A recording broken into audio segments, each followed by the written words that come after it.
Welcome back to my channel Sabina Noor official. तो कैसे हैं आप सब? आई होप आप लोग अच्छे और स्वस्थ होंगे, मस्त होंगे, मेरे वीडियोस को देख रहे होंगे। तो गाइज अभी ना शाम का टाइम हो रहा है और आज का ब्लॉग ना मैं आज शाम को ही स्टार्ट कर रही हूँ।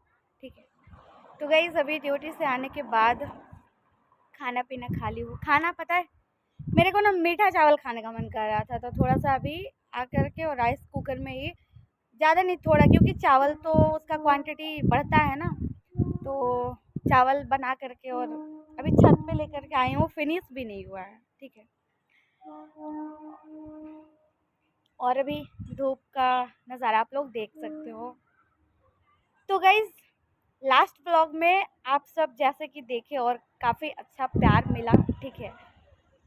तो लास्ट ब्लॉग में आप सब देखे कि हम लोगों के साथ, मतलब हम लोगों के साथ ही, स्पेशली मेरे साथ ऐसा ऐसा इंसिडेंट क्रिएट हो रहा था। लगभग मतलब 4-5 बार हो ही गया था, ठीक है।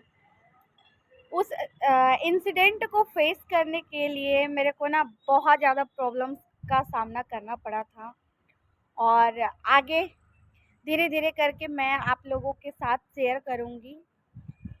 तो गाइज़ सबसे पहले मैं आप सबको बताई थी कि मैं अपने हस्बैंड से मतलब मिलने के लिए गई थी किसी काम से उनके घर साइड। तो मेरे पाप मतलब फैमिली वाले को ना किसी ने बता दिया या मेरे को देख लिया था, तो उसने मेरे घर में इन्फॉर्म कर दिया कि आपकी बेटी को उसके घर साइड जाते हुए देखे हैं। तो उस दिन ऐसा ऐसा इंसिडेंट हुआ। उसके बाद मतलब इस इन सारी चीज़ों में मेरे को हमेशा ये फील हुआ था कि जब जब ऐसा ऐसा घटना घटा था, तो हमको हमेशा फील हुआ कि अब हम लोग दोनों एक दूसरे से अलग हो जाएंगे और फिर कभी एक दूसरे से नहीं मिल पाएंगे, ठीक है। लेकिन जब उस दिन ये घटना होता है, तो उस रात को तो मेरा हालत एकदम ख़राब था, ठीक है।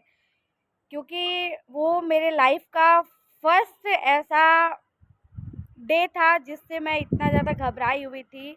और उस टाइम सच बताऊँ तो सच मेरे मेरे को ना इन सब चीज़ों का कोई नॉलेज भी नहीं था और मैं मैच्योर भी बिल्कुल भी नहीं थी, ठीक है। तो उस रात को मेरे से ना फ़ोन वगैरह सब कुछ ले लिया गया। मैं साइड से क्या, मेरे घर वाले ना हमेशा ही मतलब मेरे पास एक फ़ोन घर के अकॉर्डिंग रहता था, ठीक है। तो वो मोबाइल वगैरह ले लिया गया और सेकेंड डे मैं काम वगैरह घर में कर ही रही थी कि जो फ़ोन घर में रहता था ना मम्मी के पास, उस फ़ोन में एक न्यू नंबर से सडनली कॉल आता है, ठीक है। तो कॉल आता है, मैं बात करती हूँ उठा करके, तो मेरे हस्बैंड ही होते हैं। मैं इतना ज़्यादा खुश हो गई थी ना कॉल पिक करके और बात करके। तो मेरे हस्बैंड मेरे को उस दिन बोले थे कि हमको वो भी यही बात बोले कि हमको लगा कि हम लोग दोनों एक दूसरे से अलग हो जाएंगे, बट बोले कि ठीक है, ज़्यादा बात नहीं कर सकते क्योंकि अभी ऐसा घटना घटा है। तो घर घर साइड वो भी थे, मैं भी थी, तो ठीक है। तो उस दिन एक यही इंसान थे जो मेरा डर को ख़त्म कर दिए थे, ठीक है। और मैं उससे पहले बहुत ज़्यादा घबराई हुई थी और बहुत ज़्यादा टेंशन में थी कि पता नहीं आगे क्या होगा नहीं होगा। और उसी टाइम जिस टाइम मेरे हस्बैंड का कॉल आया था, उसी टाइम ना मतलब पापा का भी फ़ोन आ गया था। अब पापा बोलने लगे कॉल कहाँ बिज़ी है, कॉल कहाँ बिज़ी है। मैं नहीं बोलने लगी और पापा घर आ कर के मेरे को उस दिन भी लात-जूता अच्छा से मिल गया था, ठीक है। उसके बाद फर्स्ट केस तो ये था कि मैं बहुत ज़्यादा डरी हुई थी, लेकिन उस दिन मेरा हस्बैंड मेरा डर ख़त्म कर दिए हैं। उसके बाद जब मैं 11-12, उस टाइम तो 9 क्लास में थी, 1 साल अच्छा खासा थोड़ा बहुत बातचीत हुआ, मतलब रिलेशनशिप अच्छा था, प्यार भी एक दूसरे का बहुत अच्छा था। लेकिन सडनली आप सबको बताएं कि जब मैं 11 क्लास में थी, मेरे हस्बैंड के लाइफ में एक लड़की इंटर करती है, ठीक है। जिसकी वजह से 11 क्लास और 12 क्लास ये 2 साल मेरे को इतना ज़्यादा स्ट्रगल करना पड़ा। सडनली जब मेरे को पता चलता है, अब हम लोग दोनों एक दूसरे से बात किए बिना रहते नहीं थे, और जब सडन मेरे को पता चलता है कि वो किसी और से बात करते हैं और उनका मोबाइल जो ऑफ था, ठीक है। तो मेरे मतलब 4-5 दिन उनका फ़ोन ऑफ था, तो मेरी देखो, मैं आदत है कि मैं बात के बिना रहती नहीं थी, और सुबह सो के उठने के बाद तो या तो वो ही कॉल कर देते थे या मैं ही कॉल कर देती थी इधर से। उसके बाद ये मेरे को मतलब वहाँ रहने लगे तो मेरे को नहीं पता, लेकिन बाद में मेरे को मतलब पता चला कि वो अभी नहीं आएँगे, ठीक है। तो फिर जब 4-5 दिन कंटिन्यू मोबाइल स्विच ऑफ रहा, तो मैं बहुत ज़्यादा परेशान हो गई। उसके बाद हुआ क्या कि मैं इनके दोस्तों का नंबर, कुछ दोस्तों का नंबर मैं रखी हुई रहती थी कि अगर कभी ऐसा सिचुएशन क्रिएट हो तो उनसे पूछ सकते हैं कि वो उनका फ़ोन क्यों ऑफ है, या क्यों नहीं बात हो रहा है, कहाँ है, ये सब चीज़ें, ठीक है। तो उस दिन यही हुआ कि जहाँ वो रहते थे तो 1-2 लड़कों का नंबर था मेरे पास, तो मतलब उन लोगों को कॉल लगा कर के पूछी तो वो लोग मेरे को बोले डायरेक्ट कि मैं नहीं जानता हूँ कहाँ है वो, ठीक है। उसके बाद लास्ट एक नंबर बचा हुआ था जो उनके घर साइड के ही दोस्त का ही नंबर था। तो उस नंबर पे जब मैं कॉल लगाई तो मैं बहुत ज़्यादा रोने लगी थी। शायद वो मेरे इमोशंस को देख कर के वो मेरे को बता दिए कि देखिए वो किसी और लड़की से बात करते हैं, तो शायद उनके घर में होंगे वो, ठीक है। वो ये शायद मतलब मे बी 80% पॉसिबिलिटी के साथ वो बताएं कि एक लड़की से वो बात करते हैं, वो वहाँ पे होंगे, ठीक है। तो मैं तो ये बात सुन कर के इतना शॉक्ड हो गई कि मैं खुद गेस नहीं कर सकती। उस दिन मैं बहुत ज़्यादा रोई, दिन-रात रोई। फिर किसी तरह से मैं उनको बार-बार कॉल करने लगी कि मैं आप प्लीज़ एक बार उनसे बात करवा दीजिए। मेरे हस्बैंड का नंबर ऑन भी होता था ना तो ऑफ हो जाता था। जब तक मैं लगाती थी तब तक फ़ोन ऑफ हो जाता था। ऑल टाइम तो मैं फ़ोन पे तो एंगेज नहीं रहती थी। उसके बाद जब तीसरा दिन होता है तो वो मेरे को बताते हैं कि वहाँ-वहाँ ऐसे-ऐसे करके मतलब उनके घर का लोकेशन बताते हैं, तो मैं ट्यूशन पढ़ाती थी। तो एक दिन हुआ क्या कि देखो भाई, मैं बहुत ज़्यादा टेंशन में थी उस टाइम, तो मैं निकल गई उस दिन, ठीक है, वहाँ जाने के लिए। मेरे को तो पता नहीं था, ना ही मेरे पास वहाँ का कोई नंबर था, ना ही कुछ और था, ठीक है। वो मेरे को ना उस लड़की का नाम बता दिए थे।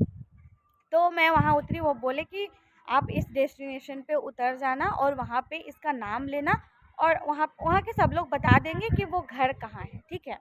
तो मैं ऑलरेडी उस एरिया में रह चुकी हूँ, क्योंकि मैं अपनी फैमिली के साथ मतलब नानी के घर के फैमिली के साथ वहाँ रहती थी, ठीक है। तो उस एरिया के बारे में थोड़ा बहुत नॉलेज था, और अपने हस्बैंड के साथ उस एरिया में घूमा करती थी जा कर के। तो ऐसा-ऐसा हुआ। उसके बाद जब मैं सडन वहाँ पे मतलब पूछते-पूछते पहुँची, तो मेरे जो हस्बैंड है वो उधर से आ रहे थे और ये लड़की इधर से जा रही थी। इतना भद्दा दिख रही थी उस दिन कि मैं क्या ही बोलूँ। मैं उस मोमेंट को देख कर के ना इतना ज़्यादा शॉक्ड हो गई थी कि मैं एकदम टूट गई थी उस दिन। आज भी वो दिन याद करती हूँ ना तो रो देती हूँ, ठीक है। तो उस टाइम मेरे हस्बैंड मेरे को दिखे तो मैं उनसे एक ही बात पूछी कि तुम्हारा फ़ोन कहाँ है? वो मेरे को बोले कि फ़ोन घर में है, ठीक है।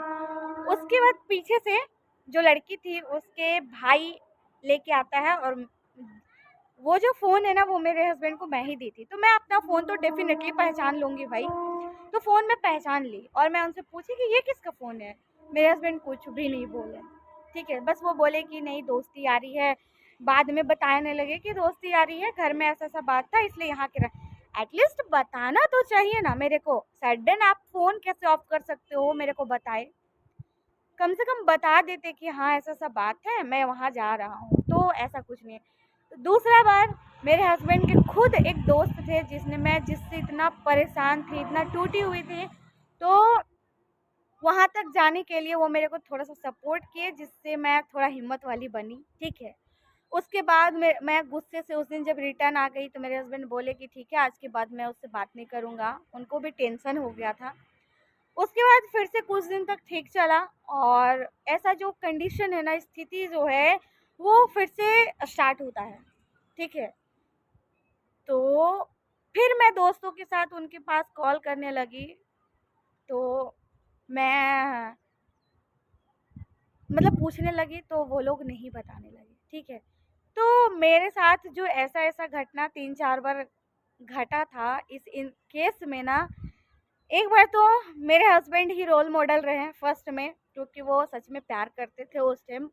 बाद में हमको बिल्कुल भी नहीं पता कि क्यों, कैसे, क्या, कब हो गया, ये सब चीज़ें नहीं, लेकिन लास्ट में वो मेरे को बोले कि आज के बाद ऐसा नहीं होगा। मैं बिलीव कर ली, क्योंकि मुझे पता था कि वो मेरे अलावा किसी से बात नहीं करते।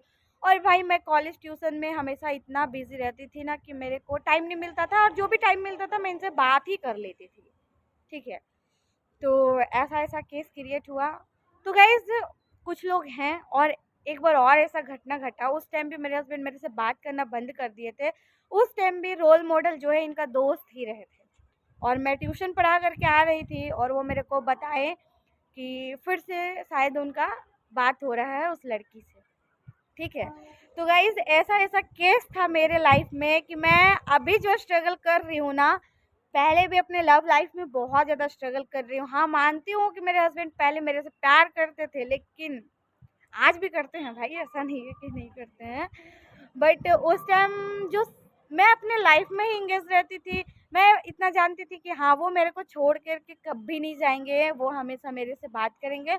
इसलिए मैं ज़्यादा परेशान उनको नहीं करती थी, और मोस्टली मैं अपने पढ़ाई में ही बिज़ी रहती थी, ठीक है।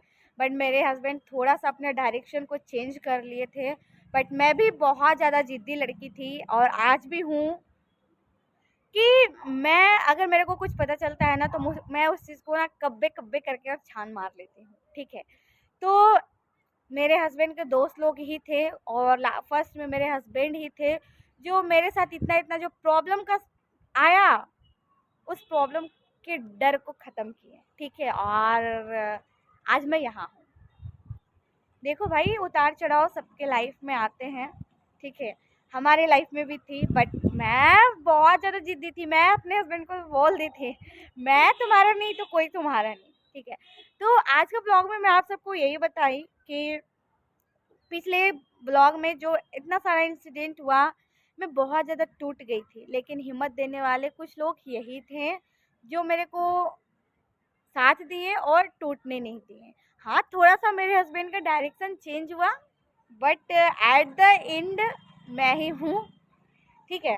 तो गाइज़ इसका और आगे का जो नेक्स्ट पार्ट है वो मैं आप लोग, अभी तो 11-12 तक का जर्नी था, आगे का जर्नी मैं आप लोगों के साथ नेक्स्ट ब्लॉग में शेयर करूँगी, ठीक है।